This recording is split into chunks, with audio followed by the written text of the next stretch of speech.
ውዶችዬ የምወዳችሁ እንዴት አላችሁልን? በሌላ አዲስ በወጣ ፊልም መተናል። ፊልሙን እንደምትወዱት እርግጠኛ ነኝ። ላይክ እና ሰብስክራይብ ማድረግ እንዳይረሳ። ለፍታችኋል ይገባችኋል የምትሉ ብቻ ደግሞ ቪዲዮዎቻችንን በVPN ማየት ትችላላችሁ። ወደ ቪዲዮ ፊልማችን ሲጀምር ጂያን እናያታለን። በጣም ታዋቂ ተዋናይ ብትሆንም ከትወናዋና ከዝናዋ ባሻገር ግን ያላት አንድ ነገር ውበቷ ነበር። በዚህም የተነሳ ውበቷን በስፖርት፣ በዳይት፣ በስኪን ኬር እንዲሁም ደግሞ በተለያዩ ሜካፕ አርቲስቶች ነበረ ስትጠብቅ የነበረው። በዚህም የተነሳ ለዛሬው ዝግጅት በቂ ይሆናል ብላ ያሰበችውን ቆንጆ አለባበስ እንዲሁም የፀጉር ስታይል ካደረገች በኋላ ራሷን አዘጋጅታ ነበር።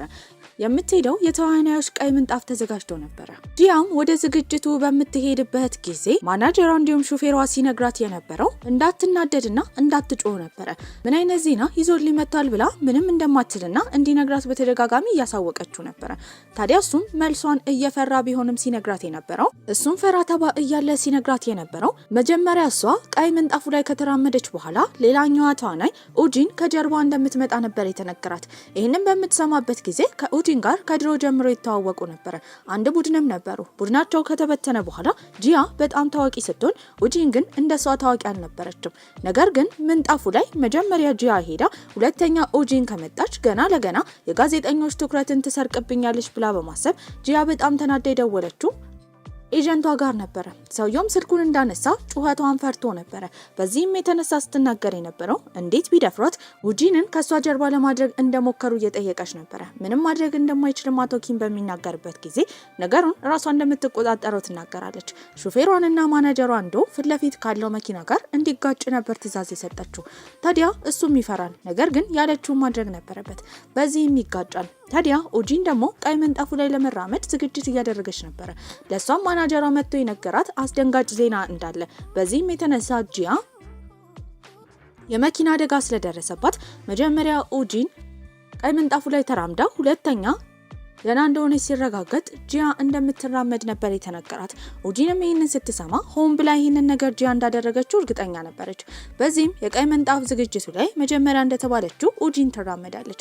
ጋዜጠኞች ፎቶ ካነሳት በኋላ ሁለተኛ ጂያ ነበር የመጣችው። እንደታሰበው ኡጂን ከተራመደች በኋላ ጋዜጠኞቹ እንዳለ ትኩረቱን ወደ ጂያ አድርገው ነበር። ታዲያ ኡጂን ይህንን ሽንፈት መቀበል አልፈለገችም። ከጂያ ጋር ወደ ኋላ ከተራመደች በኋላ እጅ ለእጅ ተያይዘው አንድ ላይ እንዲራመዱ ነበር የጠየቀቻት። ሁለቱ ሴቶች እንደሚዋደዱ ቢያስመስሉም በጣም ይጠላሉ ነበር። ውስጥም ከገቡ በኋላ ዝግጅቱ ላይ አጠገብ ላጠገብ ነበር የተቀመጡት። በዚህም እየተነቋቆሩ ነበር።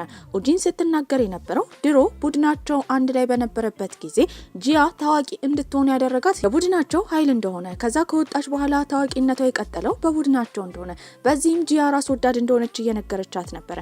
ይህንን የሰማችው ጂያ ደግሞ በጣም ትናደዳለች። ስትናገር የነበረው ዝናዋ እያለ ቡድን ውስጥ መቆየቷ ራስ ወዳድ እንዳልሆነች እንደሚያሳይ ነበር። ታዲያ ኡጂንም የራሷን አስተያየት ከሰጠች በኋላ አውርታ ልክ እንደጨረሰች መድረክ ላይ ለሽልማት ነበር የተጠራችው። ጂያ ይህንን ስታይ ቅጥል ትላለች። ቤት ውስጥ ለረጅም ሰዓት እያለቀሰች ነበር። ማናጀሯ ዶና ኤጀንቷ ኪም ደግሞ በጣም ተጨንቋል። በዚህም ወደ የቤታቸው መሄድ ቢፈልጉም ዝናብ ስለነበረ እሷ በዝናብ ብቻዋን መሆን ስለማትፈልግ እዛ ቁጭ ብላው ነበር። በዚህም የተነሳ ገና ለገና ስትመጣ ትጮኻለች ብለው ቢያስቡም ቀስ ብላ ወደ ታች ትወርዳለች። ምግብ መስራት እንደምትፈልግ ነበር የተናገረችው።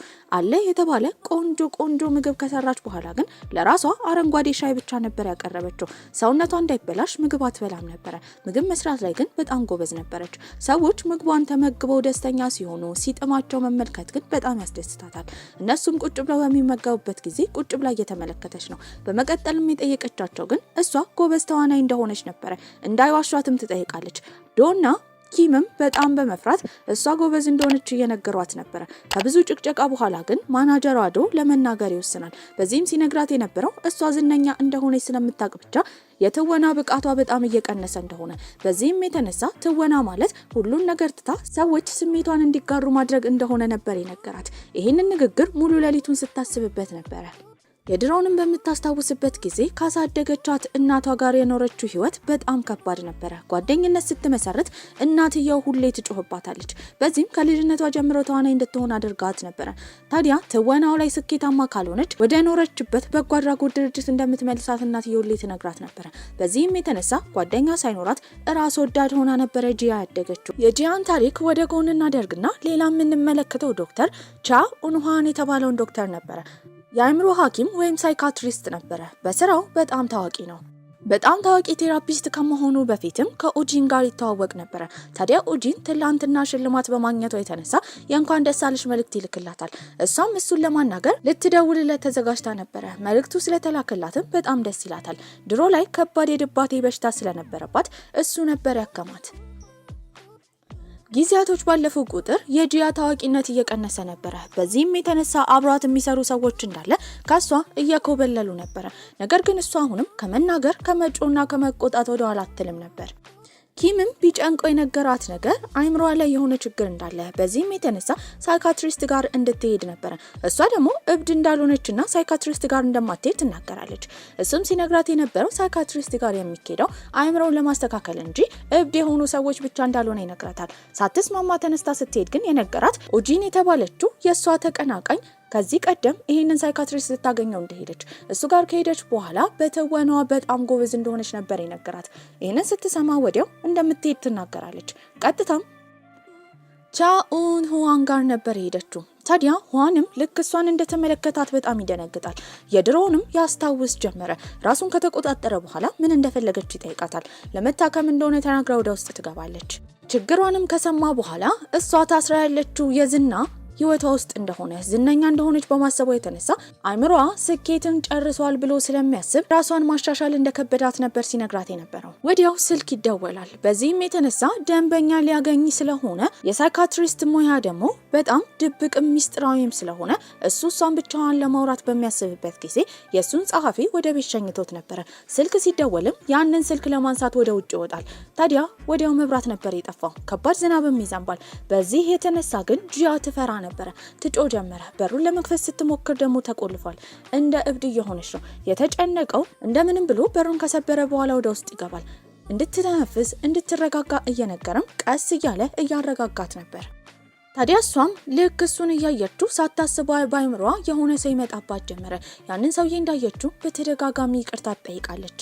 ታዲያ ራሷን እንደመሳት ካለችም በኋላ ከሱ ጭንቅላት ጋር ነበር የተጋጨችው። ወደ ሆስፒታልም ትወሰዳለች። በነቃችበት ጊዜ እዛ ክፍል ውስጥ ሁዋን ባይኖርም የሱን ንግግር እየሰማች ነበር። ከየት እንደምትሰማ ግራ ገብቷታል። ደህና መሆኗን ካረጋገጠ በኋላ ሁዋን የሚሄደው ጓደኛው ጋር ነበር። ጓደኛው በሩን ለመስበር የተጠቀመበት የበለዘ እጁን በረዶ እያደረገለት ነበር። በቀጣይ ቀንም ኤጀንት ሐኪም ይዟት ሊሄድ የፈለገው ኮሪያ ውስጥ አለ የተባለ ፕሮዲዩሰር ነበር። ከዚህ ሰውዬ ጋር የሚቃረን ማንም ሰው እንደሌለ፣ በዚህም የተነሳ ምንም ቢናገራት ቢሰድባትም ዝም እንድትል ነበር ሲያስጠነቅቃት የነበረው። ኮሪያ ውስጥ ያሉ አርቲስቶች እንዳለ ከዚህ ሰውዬ ጋርም መስራት እንደሚፈልጉ አሳውቋት ነበር። እሺ ብላም ወደ ውስጥ ትገባለች። በገባችበት ጊዜ ግን ኡጂን ራሱ ለምልመላ እዛ መታ ነበር። ታዲያ ዳይሬክተር ኪም ተሳስቶ ከኡጂን ጋር አንድ አይነት ቀጠሮ በመያዙ ፈርቶ ነበር። ቁጭ ብላም ፕሮዲዩሰሩን ታወራለች። ፕሮዲዩሰሩ ግራት ግን በንቀት ነበር። ከዛም ባሻገር ሲነግራት የነበረው ትወና ላይ ጎበዝ እንዳልሆነች፣ እሷን ለመቅጠርም ፍቃድ እንደሌለው፣ ነገር ግን በረዳት ተዋናይነት እንደሚቀጥራት እየተናገረ ነው። በንግግሩ ቅጥል ትላለች። ምንም አልናገርም ብላ ወደ ውስጥ የገባችው ጂያ ከመናገር ወደ ኋላ አለችም። ሰውየው ስድብ ነበር ያደረገችው። ሰውየው ማንም ተናግሮ ስለማያውቅ በንግግሯ ሁላ ደንግጦ ነበር። እሷ ላይ ብቻ አይደለም ችግር ያጋጠማት። ሁዋን ራሱ ከዚህ ቀደም የሱ ታካሚ የሆነ ሴት ያጭበረበራትን ሰውዬ በስለት በማውጋት በፖሊስ ቁጥጥር ስር ውላ ነበር። ንግግርን በምታደርግበት ጊዜ የሷ የአእምሮ ሐኪም በቀል ጥሩ እንደሆነ ስለነገራት እንደተበቀለች ትናገራለች። እሱ ግን በቀል ማለት ይሄንን ለማለት አልፈለገም ነበር። ነገሩን እሷ በሌላ መንገድ ተረድታው እንጂ። በቀጣይ ቀንም ጂያ ስልክ ሲደወልላት ፕሮዲዩሰሩ ሙን አብራት መስራት እንደሚፈልግ ነበር የተነገራት። ይህንን ስትሰማ እንደ ትላንት ሰድባው ስለነበረ አሁን ይህንን ጥሩ ዜና ለመስማት ዝግጁ አልነበረችም ነበር። በልጣ ጂያ እንደተመረጠች የሰማችው ኡጂን ደግሞ እንደምትበቀላትና ህይወቷን እንደምታበላሸው ለራሷ ትናገራለች።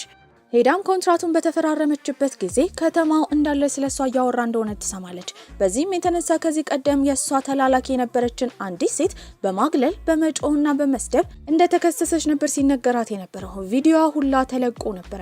እውነት እንዳልሆነ ለማስረዳት ብትሞክርም ፕሮዲዩሰሩ ራሱ ከሷ ጋር ለመስራት ፈቃደኛ አልነበረም። በዚህ የተነሳ ከሰዎች በጣም ብዙ ስድቦችን እያስተናገደች ነበር። ቀስ በቀስ ዝናዋ ይበልጥ እያሽቆለቆለ መጣ። ከቤት አትወጣም ነበር።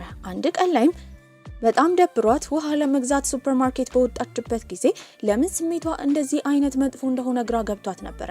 በዚህም ቁጭ ለማለት ታስባለች። ዞር ስትል ግን ተመለከተችው ኋንን ነበር። ኋን በጣም ከፍቶት እያለቀሰ እየጠጣ ነበር። በዚህም የሱ ስሜት ወደሷ የመጣ ያህል ነበር የተሰማት። ሳያወራ የሚያወራው ነገር በአይምሮ ይሰማት ጀመረ። ታዲያ ከስሜቱም የተነሳ እዛው ቁጭ ብላ እያለቀሰች ነበር። ታዲያ በእርግጠኝነትም በሱ ምክንያት እንደዚህ እንደሆነች እያሰበች ሌሊቱን ሙሉ ስለሱ እያሰበች ነበር ያደረችው። ጠዋት ከእንቅልፉ በሚነሳበት ጊዜ ጓደኛውን ያገኘዋል። ሰክሮ እንዴት ወደዚህ እንደመጣ ኋን ግራ ገብቶት ነበር። በመቀጠልም የሱ እህት ሶንግ ነበር የመጣችው። ሶንግ በዊልቸር ነበር የምትንቀሳቀሰው። ነገር ግን የሱን ጓደኛ ባየችበት ጊዜ ትናደዳለች። ሰዎች ወደዚህ ቤት እንዳይጋብዝ ኋንን ከረጅም ጊዜ በፊት ጀምሮ ስታስጠነቅቀው ነበር። ጓደኛው ኪዮንግም ለኋን ሲነግራው የነበረው እዚህ እንዴት እንደመጣ ነበር። በጣም ሰክሮ በነበረበት ጊዜ በተደጋጋሚ ስልክ ሲደውልለት እንደነበረ፣ ያኔ አንዲት ሴት ስልኩን እንዳነሳች እሷም ጂያ እንደነበረች፣ በዚህም የተነሳ ያለበትን አድራሻ እንደነገረችው፣ ከዛ በኋላ ግን ጥላ እንደመሄድ ይልቅ ለረጅም ሰዓት እሱ እስኪመጣ ድረስ ቁጭ ብላ ስትጠብቀው እንደነበረ ይሰማል። በዚህም የተነሳ እንዳሰበችለት ነበር የተረዳው። ቤቷን በነበረችበት ጊዜ የሷ ማናጀር ዶ መጥቶ በአፉ መናገር ስለፈራ ቴክስት ነበር የላከላት።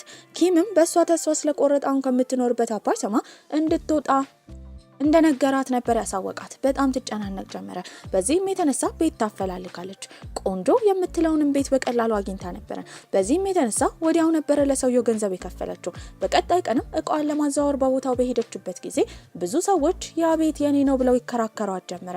የተረዳችው ደላላው እንዳታለላት ነበር። ያላትን ብዙ ገንዘብ ደግሞ ሙሉ ለሙሉ ለሰውየው ከፍላ ነበር። በዚህም በጣም ትናደዳለች። የሄደችውም ወደ ፖሊስ ጣቢያ ነበር።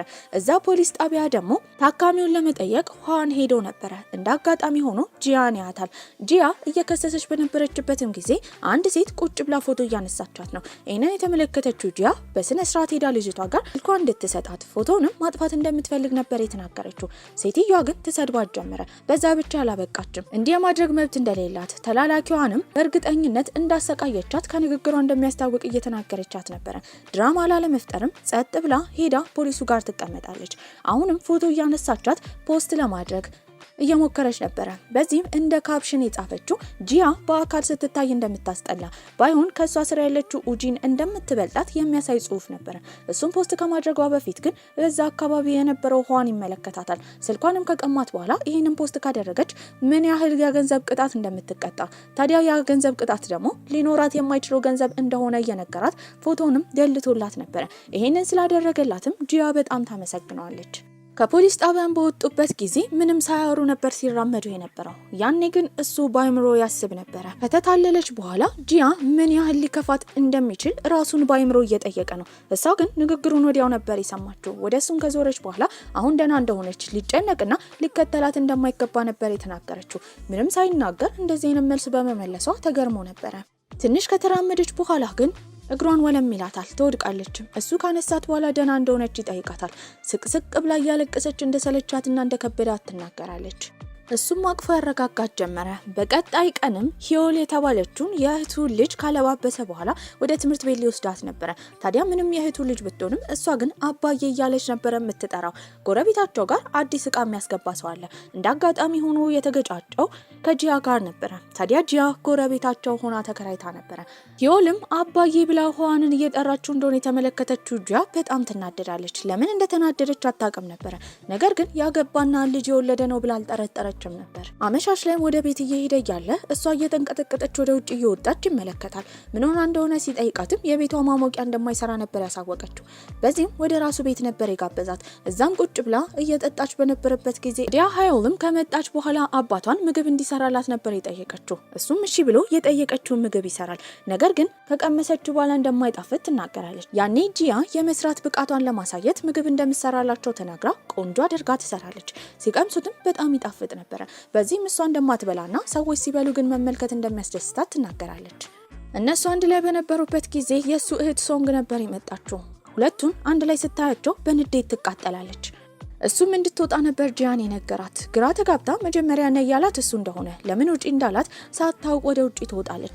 ያኔ ወንድምና እህት ይጨቃጨቁ ጀመረ። በዚህም የተነሳ ሶንግ ስትናገር የነበረው ጂያን ድጋሚ እዚህ ማየት እንደማትፈልግ፣ ጎረቤታቸው ከሆነች ደግሞ ከዚህ ቦታ ለቃ መውጣት እንዳለባት፣ ካልሆነ እነሱ እንዲወጡና ቶሎ ብሎ ከዚህ ቤት እንዲቀይራቸው ነበረ ሶንግ ስትናገር የነበረው። እሱም እንድትረጋጋ ይጠይቃታል። ይሄ ሁሉ የተፈጠረው በሷ ምክንያት እንደሆነ እየተናገረች ነበረ።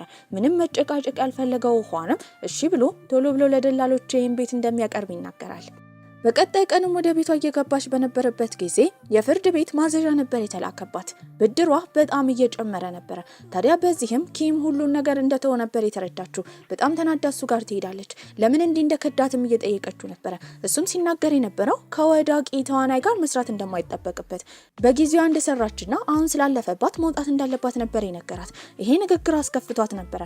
ያኔ የሷ ማናጀር ዶና ኡጂን ነበር የገቡት። በዚህም ኡጂን ስትመለከታት እዚህ ምን እንደምትሰራ ትጠይቃለች። ኪምም ሲናገር የነበረው እሷ ከዚህ ድርጅት ስለወጣች እሷን ተክታ ኡጂን እንደምትሰራ፣ ከዛ ባሻገርም ዶ የሷ ማናጀር እንደሆነ ነበር የሰማቸው። በአካባቢው ያሉ ሰዎች እንዳለ እንደከዷት ነበር የተረዳችው። ከንዴቷም የተነሳ የተናገረችው በቅርቡ የሷን ማንነት እንደሚያውቁ ነበረ።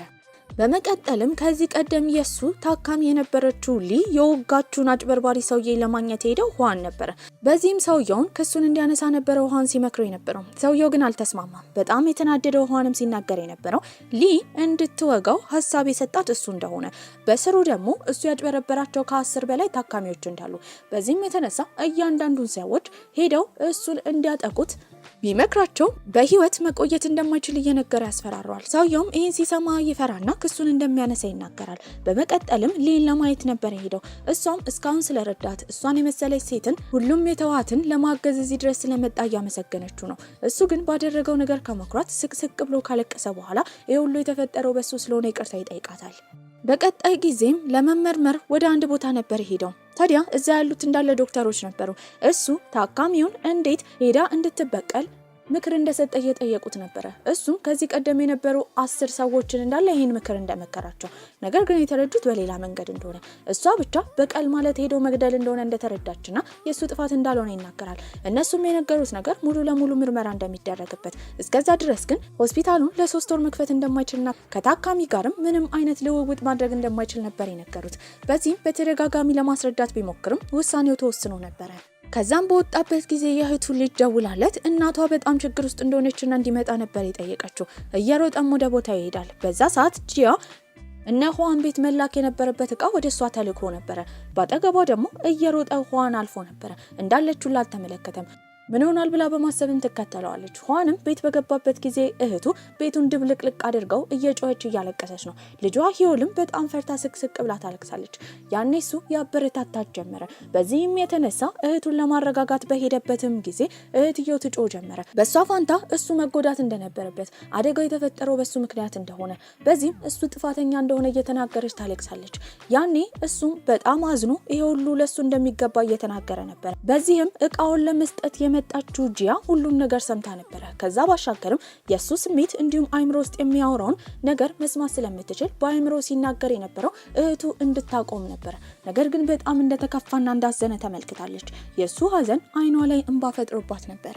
የተረዳችውን በጣም አስመሳይ እንደሆነ ነበር። በውስጡ ትልቅ ህመም ይዟል። ነገር ግን ለሰዎች ሲታይ ሳቂታና ሁሉን ሰውን የሚረዳ ይመስል ነበር። በማስመሰልና በትወና ችሎታው ከሷ ሁላ እንደሚበልጥ ነበር ጂያ የተመለከተችው። ጠዋትም ከቤቷ ስትወጣ ሰላም ልትለው ስትል ዝም ብሎ ጥሏት ይሄዳል። ነገር ግን በአይምሮ የሚያወራውን ነገር ስለምትሰማ ሆን ብሎ ሊያናግራት እንዳልፈለገ ነበር የተረዳችው። የሄደችውም አንድ ፕሮዲዩሰርና ዳይሬክተር ጋር ነበር። ከዳይሬክተሯ ጋር ከዚህ ቀደም ሰርታ ነበር። አሁን ዳይሬክተሯ በጣም ታዋቂ ስለሆነች እሷ ልትረዳ ትፈልጋ ነበር። በዚህ መተወን ነበረባት። በምትተውንበት ጊዜ ግን ውስጧ ያለው የሆዋን በጣም ያዘነ ስሜት ስለሆነ የሱን ስሜትም ስለምትጋራ ያንን በመያዝም እንደምንም ብላ ስቅስቅ ብላ እያለቀሰች ትወናውን በተሳካ ሁኔታ ነበር የታወነችው። ዳይሬክተሮቹ ያሰቡት እሷን ደጋፊ ተዋናይ አድርገው መቅጠር ቢሆንም ነገር ግን በዚህ ትወና ብቃቷ የተነሳ ከዛ የበለጠ እድል እንደሚሰጣት ነበር የነገሯት። በዚህም ደስ ይላታል።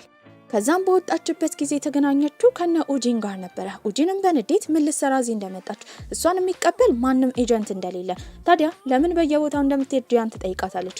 ጂያም ስትናገር የነበረው አዲስ የትወና እድል እንዳገኘች ከዛ ባሻገርም ማናጀር እንዳላት ትናገራለች። በቦታው ለስራ የመጣው ሁዋንን የተመለከተችው ጂያ እየሮጠች እሱ ጋር ከሄደች በኋላ ማናጀሯ እንደሆነ ነበር የተናገረችው። ከዚህ ቀደም ኡጂን ሁዋንን ታውቀው ነበር። በዚህም ካገኘችው ረጅም ጊዜ እንደሆነ በመናገር ሰላም ትለዋለች። ሁለቱ እንደሚተዋወቁ የተመለከተችው ጂያ ውሸቷ ስለታወቀባት በጣም አዝና ነበር።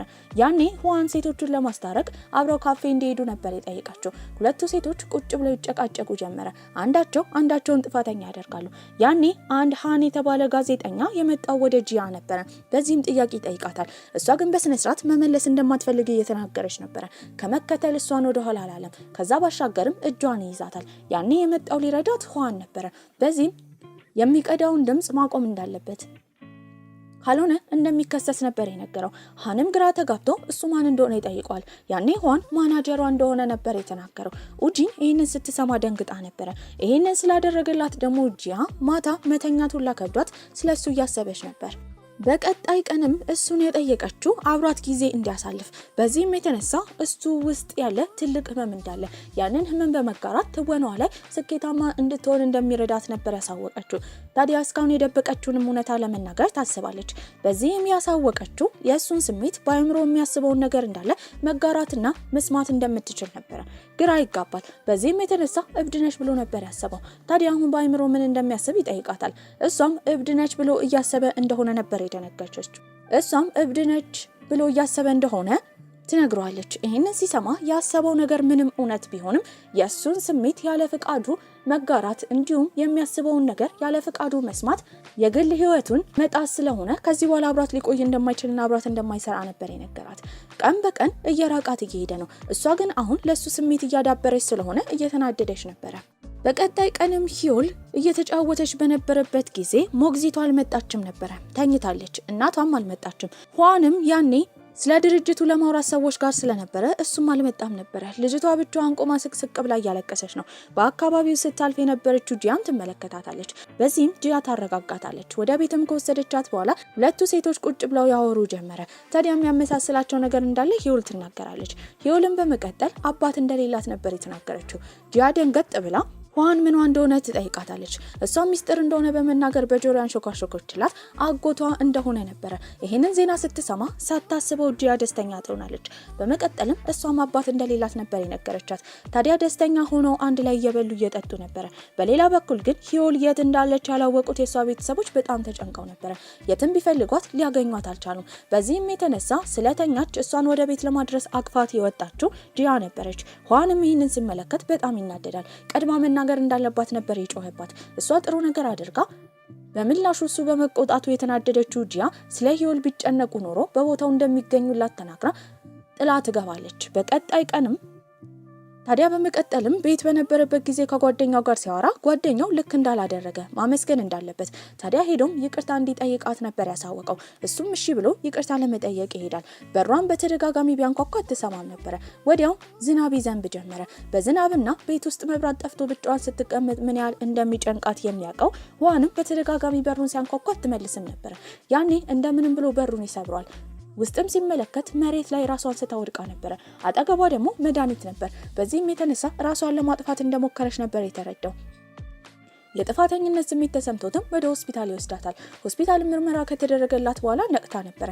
ነገር ግን አጠገቧ የነበረው መድኃኒት እሷ ዳይት ለማድረግ ሰውነቷ እንዳይወፍር የምትውጣው መድኃኒት ነበር። እሱም መድኃኒት በተደጋጋሚ በማወጣ ሰውነቷ አልቀበል ብሎ ነበር ራሷን የሳተችው። ታዲያ ራሷን ከሳተችበት ስትነሳ እሱ ራሱን ጥፋተኛ እያደረገ በአይምሮ ሲያወራ ስለሰማችም በዚህ ምን አጋጣሚ በመጠቀም ራሷን ልታጠፋ እንደሞከረች ዝናዋ እያሽቆለቆለ እንደሆነ ስራ እንደሌላት ተናግራ እሱ ስሜቱን እያጋራት ትወናዋን እንድትተውን እንዲረዳት ለማድረግ ልታስማማ ሞክራ ነበር። እሱም ጥፋተኛ ስላደረገ እሱን በሐሳቧ ይስማማል።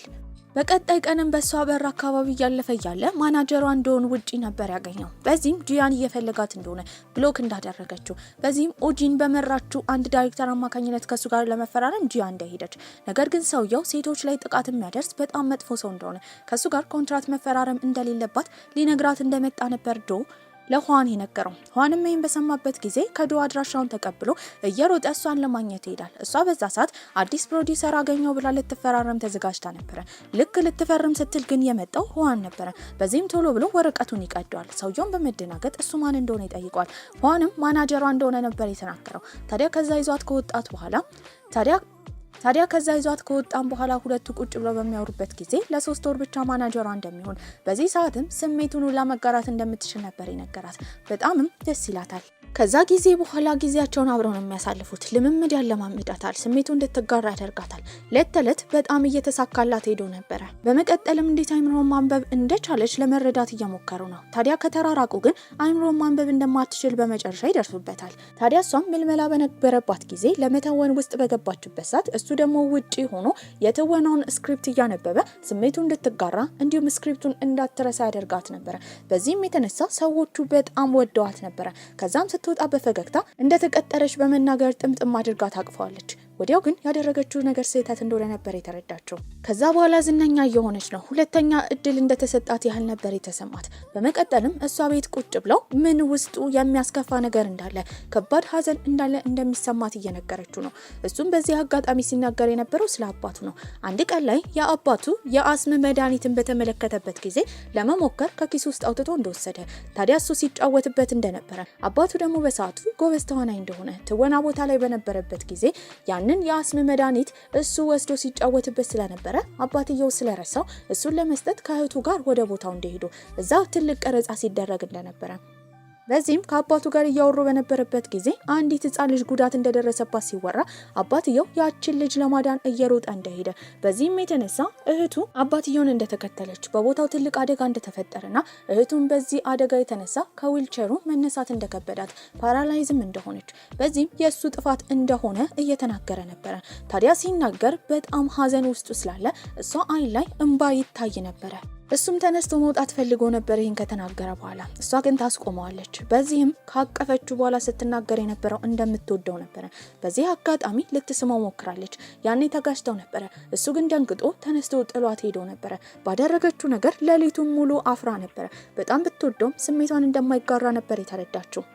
በቀጣይ ቀንም ወደ ቀረጻ ቦታ ሊሄዱ በሚገናኙበት ጊዜ ያልተጠበቀ ነገር ይፈጠራል። በአሁኑ የእሷን አይምሮ የሚያነባው እሱ ነበረ። እሷ የእሱን አታነብም። ቀረጻ ላይ በነበረችበት ጊዜ እንደተለመደው እሱ ድርሰቱን እያነበበ የእሱን አይምሮ እሷ እያነበበች ልትናገር ብትሞክርም ማንበብ እንደከበዳት ትረዳለች። በዚህም የተነሳ ከ30 ጊዜ በላይ አንዱን ካስት ብቻ እንድትደጋግም ተጠይቃ ነበረ። እሱም በመጨረሻ አሁን እሱ አይምሯን እንደሚያነብ ነበር የነገራት። ታዲያ እሷ የእሱን ካላነበበች፣ ስሜቱን ካልተጋራች ትወኗ እንደሚያሽቆለቁል እርግጠኛ ነበረች። በቀጣይ ቀንም አሁን ከምትሰራበት ገጸ ባህሪ እንደተወገደች ነበር የተነገራት። በጣምም ታዝናለች። ከዛ ባሻገርም አሁንም ወሬ እየተነሳባት ነበረ። በዚህም ተናዳ በምትሄድበት ጊዜ ይከተላታል። አይምሮዋን በሚያነብበት ጊዜ ምን ያህል የብቸኝነት ስሜት እንደሚሰማት፣ ዓለም ሁሉ እንደሚጠላት እንደሚሰማት ነበር የተረዳው። ታዲያ በመቀጠልም የሷ ማናጀር ዶ ለማውራት ነበር ሄደው።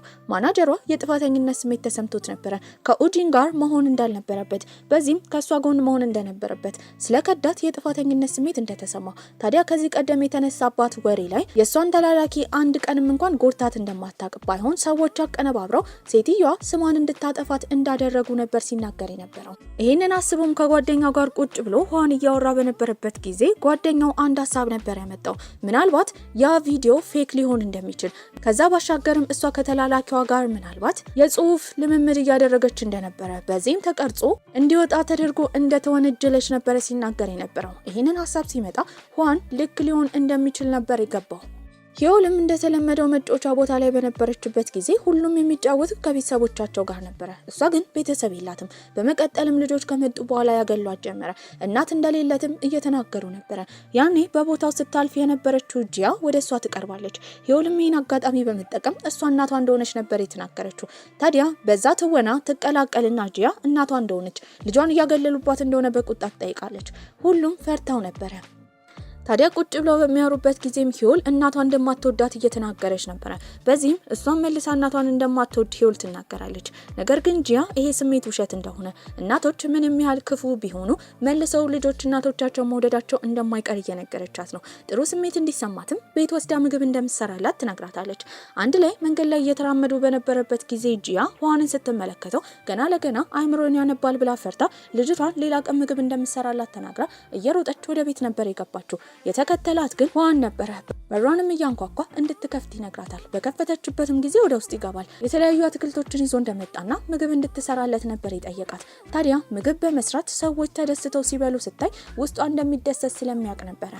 እሷም የብቸኝነት ስሜት እንደሚሰማት ምን ያህል እንደተጎዳች የተረዳው ህዋንም ከዚህ በኋላ እንደሚረዳትና ብቻዋን እንደማትሆን ነበር ያሳወቃት። በቀጣይ ቀንም እሷን ለመርዳት አንድ ላይ እንደ ቡድን እየሰሩ ነበረ። በዚህም ሳይታወቅ ለአንድ ድርጅት ድጎማ እንደምታደርግ በዚህ የተነሳ ጋዜጠኞች እንዲዘግቡት እንደሚያደርጉ ታዲያ ቀስ እያለ በሰዎችም ተቀባይነት እንደምታገኝ ይነግራታል። በመቀጠልም ከዚህ ቀደም የሱ ታካሚ የነበረ ጋዜጠኛ ጋር በመሄድ ይሄንን ዘገባ ሽፋን እንዲያደርግለት ነበር የጠየቀው። ሰውየውን ባለውለታው ስለሆነ ተስማምቶ ነበረ። ታዲያ ያ ነገር ድረገጽ ላይ ከተለቀቀ በኋላ ሰዎች እሷን እየወደዳት መጡ። በመቀጠልም ከዚህ ቀደም ከሷ ጋር አልሰራም ያለው ዳይሬክተር ሙን ጋር የሄደው ህዋን ነበረ። በዚህም የአቶ ሙን ልጅ ከዚህ ቀደም የሱ ታካሚ ስለነበረ አቶ ሙን እሱን እንደ ባለውለታ ነበር የሚያየው። በዚህም ይህን አጋጣሚ በመጠቀም ጂያን መልሶ እንዲቀጥራት ይጠይቃል። አቶ ሙንም እሷ ባልተገባ መልኩ ከትወና ዓለም እየወጣች እንደሆነ ስለተረዳ የመጨረሻ እድል ሊሰጣት ነበር ያሰበው። ነገር ግን የምትተውነው ኡጂን ጋር እንደሆነ ትሰማለች። በዚህም አልተስማማችም ነበረ። እሱ ግን ሲነግራት የነበረው መልሳ ወደ ቦታዋ መውጣት የምትፈልግ ከሆነ ይህን ጊዜ ማለፍ እንዳለባት ነበረ። በሱ ምክር አማካኝነትም ጂያ ተስማማለች። ታዲያ ቁጭ ብለውን በሚያስቡበት ጊዜ እንዴት እሷ የሱን አይምሮ ስታነብ እንደነበረ አሁን እሱ ተለውጦ ለምን አይምሮን እንዳነበበ ምክንያቱን ለማወቅ እየሞከሩ ነበረ። ብዙ ቢያስቡ ሊያውቁት አልቻሉም። በመጨረሻ እንደ መደምደም ያሰቡት ጂያ ስሜቷን ከተናገረች በኋላ መፈጠሩን ነበረ። በዚህም ምናልባት ተመልሶ ወደ እሷ ይመለሳል ብለው በማሰብ በተደጋጋሚ እንደምትወደው ትነግሯለች። ይሄ ንግግር ጉንጩ እንዲቀላ ቢያደርገውም ምንም እንዳልተፈጠረ ለመሆን እየሞከረ ነበረ። በቀጣይ ቀንም ልምምድ ካደረጉ በኋላ መጠጥ እንድትጠጣ ወደ ፍሪጁ ለመጣላት በሄደበት ጊዜ ስልክ ይደወልላታል። ወዲያው የማይሆን የፍርሃት ስሜት፣ የጭንቀት ስሜት ይሰማታል። ይሄ ነገር እሱም ተሰምቶት ነበረ። ምን እንደተፈጠረ ለማየት ወደ ስልኳ በሚመለከትም ጊዜ እናቷ ነበር የደወለችላት። ታዲያ ከእናቷ ጋር የተፈጠረውን ታሪክ ማወቅ እንደሚፈልግና እንድትነግረው ነበር የጠየቃት። ቁጭ ብላን በምታወራበት ጊዜ ያደገችው ከእናቷ ጋር እንደነበረ፣ ከጊዜያቶች በኋላ ግን ከአንድ ቤተሰብ ወደ ሌላ ቤተሰብ ስታዘዋውራት እንደነበረ፣ በዚህም 7 ዘመዶቻቸው ጋር እንደኖረች በጣም ሲሰለቻትም እናትየው በመጨረሻ ለበጎ አድራጎት ድርጅት እንደሰጠቻት፣ ከቆይታዎች በኋላ ግን እናትየው ከበጎ አድራጎት ድርጅት እየመጣች የምትወስዳት ለትወና ቀረጻ ብቻ እንደነበረ፣ ትወና በጣም ብዙ ገንዘብ እንደሚያመጣ እናትየው ካወቀች በኋላ ወደ እሷ ወስዳ ስታሳድጋት እንደነበረ፣ በዛ ህይወት ውስጥ ግን ከባድ እንደነበረ፣ በቂ ሆና ለመገኘት ሁሌ እንደምትሞክር፣ በልጅነት ጊዜዋ እንደ ልጅ እንዳልወረቀች እንዳላደገች፣ ታዲያ እናትየው ከሷ የተለያዩ ገንዘቦችን ከወሰደች በኋላ ወደ አሜሪካ ገንዘቡን ይዛ እንደሄደች ነበር የተናገረችው። ታዲያ በመቀጠልም ይሄንን በምትናገርበት ጊዜ እስካሁን ድረስ የእናቷ ተጽዕኖ አይምሯ ላይ እንዳለ ነበር የተረዳው። አሁን ቁጭ ብለው ከልባቸው ስሜታቸውን አውጥተው በሚነጋገሩበት ጊዜ ልክ እንደባለፈው ሆኖላቸው ነበር። በዚህም የማንበብ ችሎታዋ ወደ እሷ ተመልሶ ነበረ። ታዲያ በቀጣይ ቀንም ለቀረጻ በሄደችበት ጊዜ ዳይሬክተር ሙን ራሱ በጣም ተገርሞ ነበረ። ከዚህ ቀደም የሚያውቃት ጂያ አልነበረችም። አሁን ላይ በጣም ጎበዝ ነበረች። ታዲያ አብረውም የደስደስ ጊዜ ከሷ ጓደኛ ጋር አብረው አሳልፈው ነበረ። በዚህም በጣም ደስ ብሏቸው ወደ ቤት እየሄዱ እያለ ሁለቱን አንድ ላይ ያየችው ሶንግ ነበረች። ሶንግም በንዴት ትቃጠላለች። በዚህም ስትናገር የነበረው ለደላሎች ይህንን ቤት ተናግራ በጣም ቤቱን የሚፈልጉ ሰዎች እንደመጡ ከዚህም እንደሚለቁ ነበር ያሳወቀችው። እሱም 3 ወር ብቻ እንድትሰጠው ነበር ሲጠይቃት የነበረው። በቀጣይ ቀንም ልክ እንደ ሁሌው ከጂያ ጋር እየተቃለደ አልነበረም። ህዋን ጭራሽ እየገፋት ነበረ። ለምን እንዲህ እንደሚያደርግ እሷም ግራ ገብቷታል። ቀረጻ ላይም እሱ እያነበበ እሷ እየተወነች በጣም ቆንጆ ትወና አድርጋ ሰዎችን ሁላ አስገርማ ነበር። ከዛ በመቀጠልም እሱ የራቃት እንደሆነ ተመልክታ ስትናገር የነበረው ሲርቃት በአይምሮ ተገዶ እንደሆነ ሀሳቡን እያነበበች እንደሆነ፣ እሱ ግን እንዲርቃት እንደማትፈልግ፣ ዓለም ላይ ያሉ ሰዎች እንዳለ አንድ ባንድ እየከዷት እንደነበረ፣ እሱ ከከዳት የመኖር ምክንያት ሁላ እንደማይኖራት እየተናገረች ነበር። ታዲያ እሱም ቤት በገባበት ጊዜ ሆስፒታሉን ድጋሚ መክፈት እንደሚችልና ክሱ እንደተነሳለት የሚያሳይ ወረቀት ደርሶት ነበረ። በቀጣይ ቀንም ትወና ማድረግ ነበረባት። የምትተውነው ከኡጂን ጋር ነበረ። ምንም ቢሆን ግን ስሜቷን መቆጣጠር ነበረባት። በዚህ ሰዓትም እሱ አጠገቧ ለመሆን እየሞከረ ነበረ። እንድትረጋጋም ቁጭ ብለው በሚያወሩበት ጊዜ ምን ያህል እንደፈራች እንደተረዳ። ወዲያው ግን ስልክ ይደወልላታል። ከዚህ ቀደም የእሷ ተላላኪ የነበረችው ስሟን ያጠፋችው ሴት ቦታዋ የት እንደሆነ ስለታወቀ እሷን ለማግኘት እንዲመጣ የሚያሳይ የስልክ ጥሪ ነበረ። ግድ መሄድ ነበረበት። በዚህም ሲነግራት የነበረው ራሷን ሆና እንድትተውን ከሱ ጋር በመገናኘቷና እሱ ላይ ጥገኛ በመሆኗ ስኬታማ እንዳልሆነች፣ እሱም ወደ ቦታው ሴትዮዋን ለማግኘት በሄደበት ጊዜ እንደሌለች ነበር የተነገረው። በመቀጠልም ወደ ቀረጻ ቦታ ይመለሳል። በደረሰበት ጊዜ ግን በተሳካ ሁኔታ ትወናውን እንደተወጣችው ነበር የተረዳው። በመጨረሻም ግን አይምሮውን በምታነብበት ጊዜ እሱ ኮንትራቱን ማቆም እንደሚፈልግ የሚያሳይ ሀሳብ እንዳለው ትረዳለች። ይህንን ስትሰማ ልቧ ተሰብሮ እዛው ራሷን ነበር የሳተችው። ሆስፒታልም ራሷን ከሳተችበት ስትነቃ ጥሏት ሊሄድ ሲል እጁን ይዛ እንዳይሄድ ትለምነው ጀመረ። ከዚህ ቀደም እሷ ትወና ስታደርግበት የነበረውን መጽሐፍን በሚያነብበት ጊዜ ከዚህ ቀደም የእሷን ተላላኪ አጥቅታለች ተብሎ ሲታሰብ የተናገረችው እያንዳንዱ ንግግር የገጸ ባህሪ መጽሐፏ ላይ ነበረ። ሆን ብሎ የሆነ ሰው እንደሆነ ጀላት ነበር የተረዳው። በመቀጠልም ማናጀር ዶሱ ጋር ከመጣ በኋላ እውነቱን ይናገራል። ኡጂን ከፍለው ሴክሬታሪዋ የእሷ ተላላኪ ፊቷን እንድታዞርባት እንዲያደርግ ከፍለው እንደነበረና ይሄ ሁሉ ጥፋት የኡጂን እንደሆነ ነበር የተናገረው። ከዚህ ሁሉ ጀርባ ኡጂን እንዳለችበት የተረዳችው ጂያን ቀጥታ ኡጂን ጋር ሄዳ በጥፊ ነበር የመታቻት። በዛ ሰዓት ግን ልምምድ ላይ ነበረች። ላይቭም ሲተላለፍ ነበረ። አሁንም ሰዎች እሷ ጥፋተኛ እንደሆነች ያደርጉ ጀመረ። ፕሮዲውሰር ሙንም ከዚህ በኋላ ከእሷ ጋር መስራት ስለማይፈልግ ነገሩ እስኪጣራ ድረስ እንድትወገድ ነበር ያዘዘው። በመቀጠልም ወደ ቤት ሲሸኛት የነበረውን ዋንን ስትነግረው የነበረው እሱ መሄድ እንደሚችል ዓለም ላይ ያሉ ሰዎች እንዳለ እሷን ለመጠበቅ እንዳልተዘጋጁ፣ በዚህም በአይምሮ ሲያስብ የነበረው እንደሰማችና ኮንትራቱ መቋረጥ እንደሚችል ትነግረዋለች። በዛ ሰዓት ግን በአይምሮ እሷን መተው ራሱ ህመም እንደሚፈጥርበት እየተናገረ ነበረ። ይህንን ስትሰማ ካቀፈችው በኋላ እያለቀሰች እንዳይተዋት ትለምነው ጀመረ። በቀጣይ ቀንም እሷ ግላታለች ተብላ ቪዲዮ ላይ ያለችውን የእሷን የድሮ ሰራተኛ ለማግኘት ነበር ሄደው ወደ እናቷ መቃብር ስፍራ ነበር የተገናኙት። በዚህም ልጅቷ ሁሉን እውነት ተናግራ ነበረ። ጂያ እሷን ምንም እንዳላደረገቻት፣ ለእናትሽ ማሳከሚያ ገንዘብ እንከፍልሻለን ብለው ይህንን እንድታደርግ እንዳስገደዷት፣ እስካሁን ግን ትልቅ የጥፋተኝነት ስሜት እንደሚሰማት ነበር የተናገረችው። ማስረጃዎችም ከሰበሰበ በኋላ ሁዋን ሄደው ከዚህ ቀደም ጂያን በተደጋጋሚ ሊያስወግዳት የፈለገው ጋዜጠኛ ጋር ነበረ። ለሱም የተለያዩ ማስረጃዎችን ከሰጠ በኋላ የድሮውን ስህተት የሚያርምበት ሰዓት አሁን እንደሆነ ይነግሯል። ያ ማስረጃ ጋዜጣ ላይ ከወጣ በኋላ ብዙ ሰዎች ከዚህ ቀደም ሲሰራበት የነበረውን ኤጀንሲ ጥፋተኛ ያደርጉ ጀመረ። በዚህም የአቶ ኪም ድርጅት ለትንሽ ጊዜ ተዘግቶ ነበረ። እሱ ብቻ አልነበረም። ከዛ ባሻገርም ከዚህ ቀደም ቪዲዮ ላይ ተጎድታለች ተብላ የተባለችው ሴት በራሷ አካውንት ከገባች በኋላ በጣም ስትወዳት እንደነበረ፣ እንደምትንከባከባት፣ ሰዎችን የምታገል አይነት ሴት እንዳልነበረች፣ ዝም ብላ መጮህ የምትወድ ልጅ እንጂ በውስጧ ክፋት እንደሌለ ነበር የተናገረችው። እስካሁን እውነታውንም ስላላሳወቀች ይቅርታ ትጠይቃለች። ከዛ ጊዜ በኋላ ሰዎች እንዳለ ጂያን ይቅርታ ይጠይቋት ጀመረ። ዋንም የጠየቃት ለአንድ ቀን ያለ ስራ ወሬ አብሮ ጊዜ እንዲያሳልፉ ነበረ። እሷም ተስማማለች። መንገድ ላይ ወክ እያደረጉ እያለ የፍቅር ጊዜ እንዲያሳልፉ ቀጥታ መጠየቅ እንደነበረበት በመናገር እጇን ነበር የዘረጋችለት። እጅ ለእጅ ተያይዘው ወክ አድርገው ሲኒማ ፊልም አይተው ቆንጆ ጊዜ አሳልፈው ነበረ። በቀጣይ ቀንም ከሱ ጋር ለመስራት ካላት ጉጉት የተነሳ በጠዋት ነበር የተነሳችው። ስትወጣ ግን የነበረው ዶ ነበረ። በዚህም በሱ ፋንታ ከዚህ በኋላ እሱ ማናጀሯ እንደሚሆን ይነግራታል። የት እንደሆነ ሁዋን ብትጠይቅም የትም ልታገኘው አልቻለችም። ስልክ ብትደውልለትም አያነሳም ነበረ። ጓደኛው ጋር ብትሄድም ጓደኛው ያለበትን ቦታ አያውቅም ነበረ። ሁዋን የሚደውለው ለጓደኛው ብቻ ነው። በዚህም በተደጋጋሚ ተጨንቃ እንደመጣችና ያለበትን አድራሻ መናገር እንዳለበት እያሳወቀው ነው። እሱ ግን ለመናገር ፍቃደኛ አልነበረም። ለትንሽ ጊዜ ከሷ ለመራቅ ነበር ያሰበው። ቤት ብትሄድ እንኳን ተከራይቶ እንደወጣ ነበር የተነገራት። በየቀኑ መልእክት ትልክለታለች። እሱ ግን አይመልስም ነበረ። ታዲያ ለቅስና ስትለው መስማት ግን ለሱም ትልቅ የልብ ስብራት ፈጥሮበት ነበረ። አንድ ቀን ላይ ግን ቴክስት ይገባለታል። የተላከለትም ከሷ ማናጀር ዶ ነበረ። ጉዳት ደርሶባት ወደ ሆስፒታል እንደገባች ነበር የሰማው። ይህንን ሲሰማ እየሮጠ ወደ ተባለው ሆስፒታል ነበር ሄደው። እሷ ውጪ ቆማ ነበረ። እየሮጠችም ሄዳ ካቀፈችው በኋላ ራስ ወዳድ እንደሆነ ነበር የነገረችው። በመቀጠልም አብረው ቁጭ ብለው ያወሩ ጀመረ። እንዳይሸሻ ጥላት እንዳይሄድ እየጠየቀችው ነው። እሱም ሲናገር የነበረው የእሷ ተላላኪ መሆን ከባድ እንደሆነ፣ ስለሷ ሲል ስለራሱ እንደረሳ፣ አሁን ግን ብቻውን መኖርና ስለራሱ ህይወት መጨነቅ እንዳለበት ነበር የነገራት።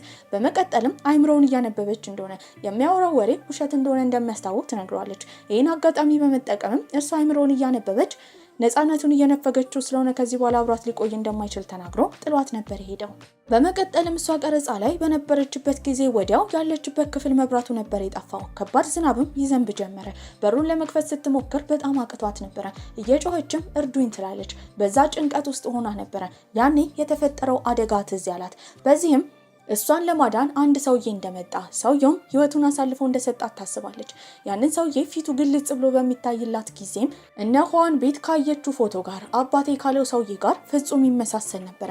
በመጨረሻም የተረዳችው የሱ አባት ለሷ ህይወት ለመስጠት ራሱን አሳልፎ እንደሰጠ ነበረ። በመቀጠልም ዶ መጥቶ ነበር በሩን የከፈተላት። በቀጣይ ቀንም እሱን በር ላይ በምታገኘው ጊዜ ያለቀሰች ነው። ምን እንደሆነ ሲጠይቃትም ያስታወሰችውን ነገር ለመናገር ብትፈልግም ነገር ግን መናገር አልቻለችም። ወዲያው መኪና መጥቶ ነበር ፊት ለፊቷ የቆመው። እናቷ ነበር የመጣችው። እናቷን ይዛ ወደ ውስጥ ትገባለች። እናትየውም ስትናገር የነበረው ከዚህ በኋላ ማናጀር እንደማያስፈልጋትና እሷ እንደምትቆጣጠራት ነበረ። በዚህም በጣም አዝና ጂያ እናቷን የጠየቀቻት ድሮ ላይ አደጋ በተፈጠረበት ጊዜ እሷ እንዳላደነቻት ነበረ። እናትየውም እያለቀሰች በሚመስል መልኩ ስትናገር የነበረው ለእሷ ስትል እንደሆነ በእሷ አማካኝነት ሰው እንደሞተ ካወቀች ልጅነቷ እንዳይበላሽ ፈርታ እንደሆነ ትናገራለች። ነገር ግን እናትየው ወደዚህ የመጣችው ገንዘብ ስላጠራት አሁንም ከሷ ገንዘብ ለመውሰድ ነበር። እናትየውም በመቀጠል በቀጣይ ቀን የሄደችው ኋን ጋር ነበረ። ከልጇ ጂያ መራቅ እንዳለበት ትነግረዋለች። እሱ ግን ከሷ አጠገብ ከመሆን ወደ ኋላ እንደማይል ሲናገር እናትየው ልክ እንደ አባቱ ጅል እንደሆነ ህይወቱን አሳልፎ ድጋሚ ለሷ ሊሰጣት እንደሆነ ነበር የጠየቀችው። እናቷ ከመጣች በኋላ ጂያ ድጋሚ የብቸኝነት ህይወቷ ውስጥ ገብታ ነበረ። አንድ ቀን ላይ ግን ትጠፋለች። ማናጀሯ ዶ የትም ቢፈልጋት ልትገኝ አልቻለችም። ተጨንቆም የተናገረው ለኋን ነበረ። በዜና አውታሮች እንዳለ ስለሷ መጥፋት እየተነገረ ነበረ። ታዲያ ግን እሷ ከመጥፋቷ በፊት ቀደም ብላ የሄደችው ሶንግ ጋር ነበረ። በዚህም አባታቸው በሷ ምክንያት ስለሞተ በተደጋጋሚ ይቅርታ ጠይቃ ነበረ። ዋንም አለ የተባለ ቦታ እንዳለ ፈለጋት፣ ሊያገኛት አልቻለም። ያኔ ገና ነበረ እሱ በጠፋበት ጊዜ የተሰማት የጭንቀት፣ የፍርሃት እንዲሁም የብቸኝነት ስሜት የተሰማው። ከቆይታዎች በኋላ ቢፈልጋት ሲያጣ ጓደኛው ጋር ነበር የደወለው። ጓደኛው ነበር የደወለለት። ጓደኛም ሲነግረው የነበረው ምናልባት እሱ ራሱን ለመሸሸግ የሄደበት ቦታ እሷ ተሸሽጋ ሊሆን እንደሚችል ነበረ። እየሮጠም ወደ አሳን ማጥመጃ ስፍራ ነበር የሄደው። እዛም ያገኛታል። ከተቃቀፉም በኋላ እንደናፈቀችው ነበር በተደጋጋሚ ሲናገር የነበረው። ቁጭ ብሎም በሚያወሩበት ጊዜ ከዚህ በኋላ ብቸኛ እንደማትሆን በቻለው መጠን እንደሚረዳት ነበር የነገራት። በዚህ ንግግሩ አማካኝነት እናቷ ጋር ትሄዳለች። ለእናቷም የነገረቻት አሁን ተመልሳ የመጣችው ገንዘቧን ፈልጋ እንደሆነ ነው። እናትየውም በዚህ አጋጣሚ ያመነችው ከአቶ ኪም ጋር በመተባበር የሷ ህይወት እንዲበላሽ ቪዲዮ እንዲለቀቅባት ያደረጉት እነሱ እንደሆነ፣ ምክንያቱም እሷን ከዜሮ አስጀምረው ገንዘቧን ለመውሰድ እንዲሁም በእነሱ ቁጥጥር ስር ለማድረግ ሲሞክሩ እንደሆነ ነበር የተረዳችው። በዚህም ከዚህ በኋላ ማናጀሯ እንዳልሆነች ተናግራ ከእናቷ ጋር ታበቃለች። የሄደችውም እሱ ጋር ነበረ።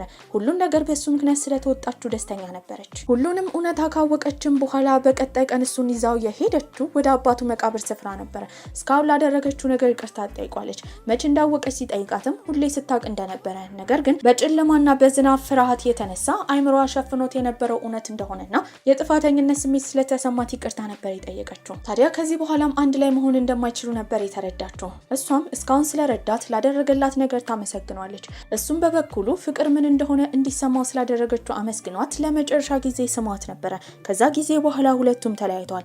እሷም በራሷ እጅግ በጣም ዝነኛ ሆና ነበረ። እሱም በስራው በጣም ታዋቂ ሆኖ ነበረ። ነገር ግን እሷ በተሸለመች በተደነቀች ቁጥር ስለሷ ጥሩ ነገር ኮሜንት ሲደረግ ሁሌ ያነብና ደስተኛ ይሆን ነበረ። እህቱና ልጇም ግንኙነታቸው በጣም በርትቶ ነበረ። እህቱ ስዕል መሳል ላይ ጎበዝ ስለሆነች ከጊዜያቶች በኋላ የራሷን ኤግዚቢሽን ከፍታ ነበረ። ኤግዚቢሽኑ በጣም ስኬታማ ስለሆነ ወንድምየው ለመጎብኘት ሄዶ ነበረ። እሷም ስትናገር የነበረው እስከዛሬ በእሷ ሽፋን ስር ሲኖር እንደነበረ፣ እሱን ጥፋተኛ ስታደርግ የነበረው የራሷን ህመም ለመቀነስ እንደሆነ፣ ከዚህ በኋላ ግን ልቡ እንዳለው ፍላጎቱ እንዳለው መኖር እንዳለበት ነበር የመከረችው። እሱም እሺ ይላል። በመቀጠልም የአባቱ ሙት ዓመት ጊዜ ስለደረሰ ለመጎብኘት በሄደበት ጊዜ እዛ የተገናኘው ከጂያ ጋር ነበረ። አሁን በመጨረሻ ተገናኙ። ታዲያ ባይምሮም ናፍቃው እንደነበረ ስትናፍቀው እንደነበረ በተደጋጋሚ ያስብ ጀመረ። እሷም አይምሮን ታነበዋለች። በመጨረሻ ከዚህ በኋላ የሚገድባቸው ነገር ስለሌለ ሁለቱም በበኩላቸው በስሜታቸው ጠንካራ ስለሆኑ አሁን አብረው መሆን ይችሉ ነበረ። በዚህ ቆንጆ አስተላለቅም ፊልማችን እዚህ ላይ አብቅቷል። ደህና ቆዩልኝ።